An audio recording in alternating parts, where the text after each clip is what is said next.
Maswera sei mhuri yeZimbabwe kwese kwamungadai muri. Zita ndinoitwa Mr. Spanner. Kana kari kekutanga kako kusvika pano, chibva wabaya button rekusubscribe, wobva walika nekukomenta kuti tirambe tichiita power rekukuinzirai nyaya dziri kuitika munyika yeZimbabwe nemunyika yeSouth Africa.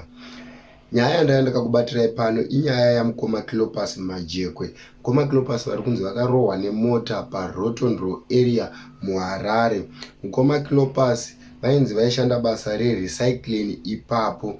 Kutaura kuno hapana ane namba dzavo, saka tinokumbirawo kuti mufambise vhidhiyo rino nekuti pane mupikicha uri kumashure kwangu uyo ucharatidza hama dzavo kuti iyi ndiyo hama yavo. Hakuna ari kuziva hama yavo nekuti ivo mukoma Cleopas havana foni.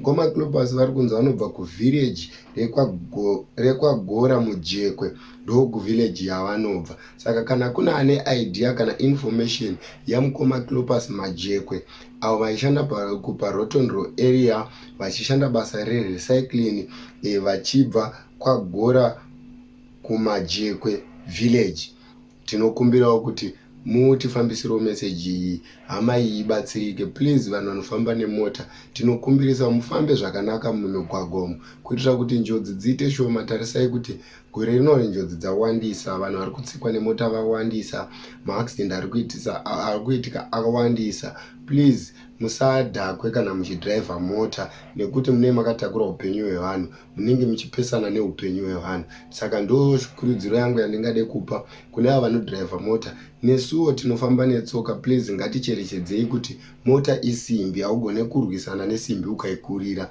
Saka garai muri munzira dziri safe dzakasununguka kuitira kuti musasangane nemaproblems. So ndinokutendai kune vese vachabatsira mukoma Cleopas kuti vawane hama dzavo. Nesuwo tinokutendai support yamunotipa, rudo rwamunotiratidza nemameseji amunotitumira enyaya dzinenge dzaitika makona manasi ese enyika muno muSouth Africa nemuZimbabwe.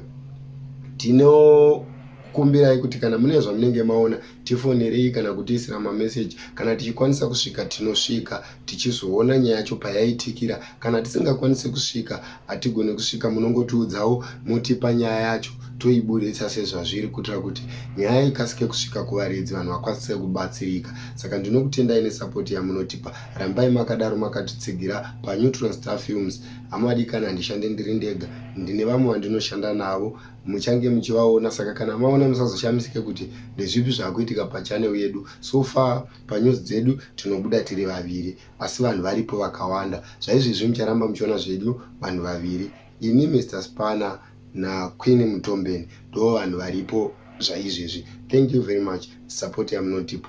Love you all. Boom. Ndaenda.